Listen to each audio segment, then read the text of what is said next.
Coach Brad Laird, the Demon football coach, coming off a great win over McNeese, getting ready for the season finale, the battle for Chief Caddo.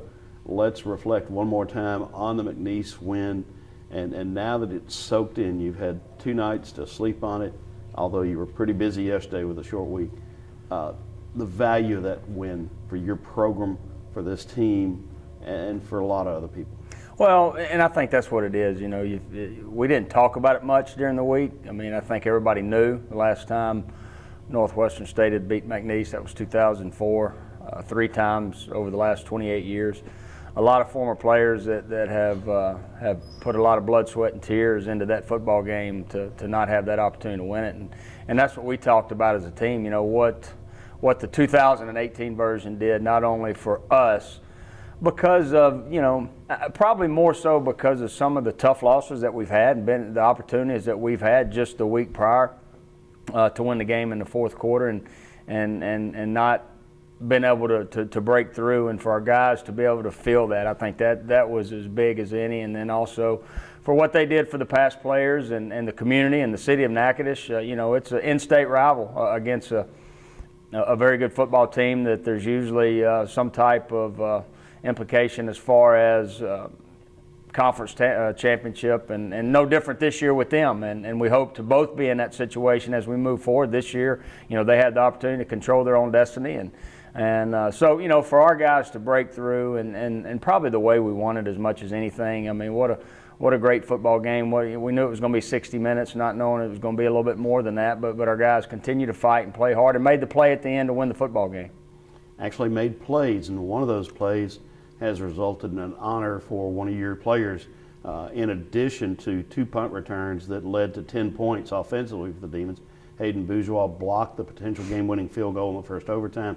As a result, he's at least the Southland Conference Special Teams Player of the Week, possibly the Louisiana Special Teams Player of the Week. And Hayden Bourgeois continues to make play after play after play, not only in special teams. He had 7 tackles Saturday night. He's forced 7 turnovers this year. Talk about that guy.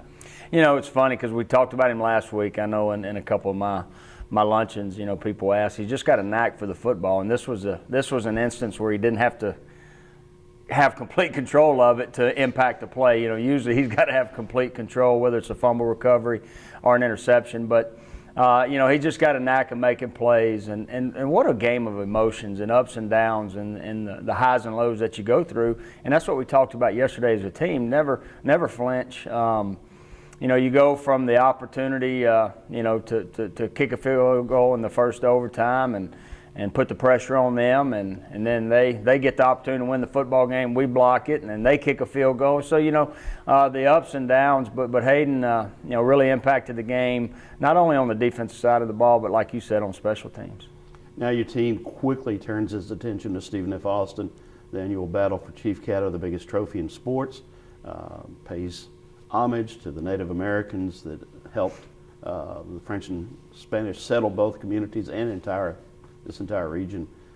You've been briefly on the other side of this, coaching at Stephen F. Austin briefly, but you are a Demon through and through. Going back to your playing days, this is quite a game. Yeah, you understand the importance of Chief Caddo. I think since 1961, when I think Northwestern won the first one in 1961, I believe, and at that time, I think a big log was sent over that they carved out. Next thing you know, we got Chief Caddo, and it's something that's always going to be at the end of the year. There's you know, no matter, you throw records out the book, it doesn't matter at this point. You know, when you're playing for Chief Caddo, and yes, I have been at Stephen F., and you know the importance of there in Nacogdoches to keeping Chief Caddo or trying to get Chief Caddo back, much like the importance of it you know, here at Northwestern and here for the community of Natchitoches. And we'll continue to talk about it. We got some young guys that have seen Chief Caddo but really don't understand exactly the history. So we'll talk about the history of it today and the importance of when we line up Thursday night at 6 o'clock to get Chief Caddo and keep him in Natchitoches. Stephen F. Austin has a team that has, like the Demons, battled, fought uphill a lot of the year. But they have a dangerous passing attack. They've got a very capable running game. They've got a good defense. There'll be playing for a lot of pride on Thursday night. Talk about SFA. Yeah, I mean, and I said it when you play for Chief Caddo, you throw records out the window. I mean, you look at they beat ACU. You know, we played ACU. We know what type of football game that was. They beat Houston Baptist. It's 17-10 at McNeese. You know, so that went down to the fourth quarter.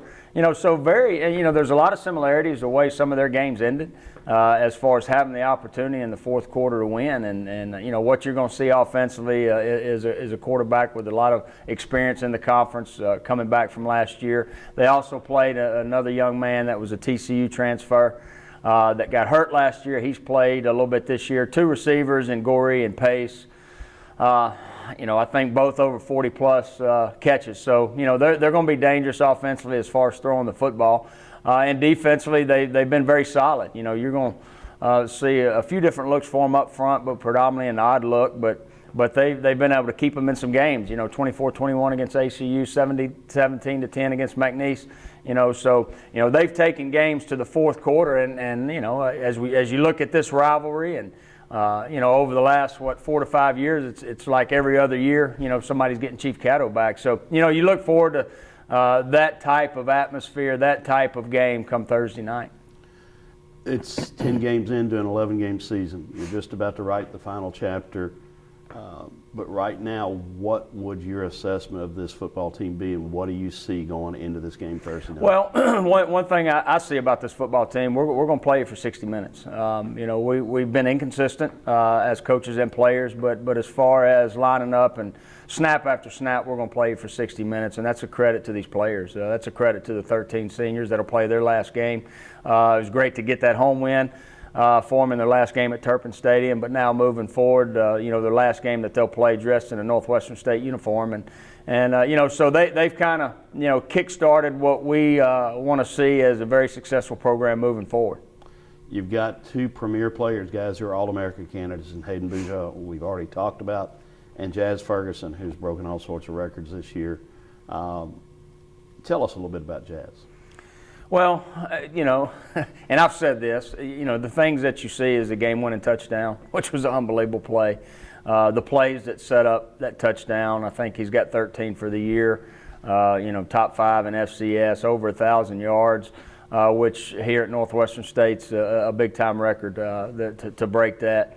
You know, what you don't see is down 34-14 at Abilene Christian, and he's on the sideline, and in his leadership ability that he has to surround himself by guys and pick them up. No different this game. I mean, we're down 14 in the third, we're down 11 in the fourth, and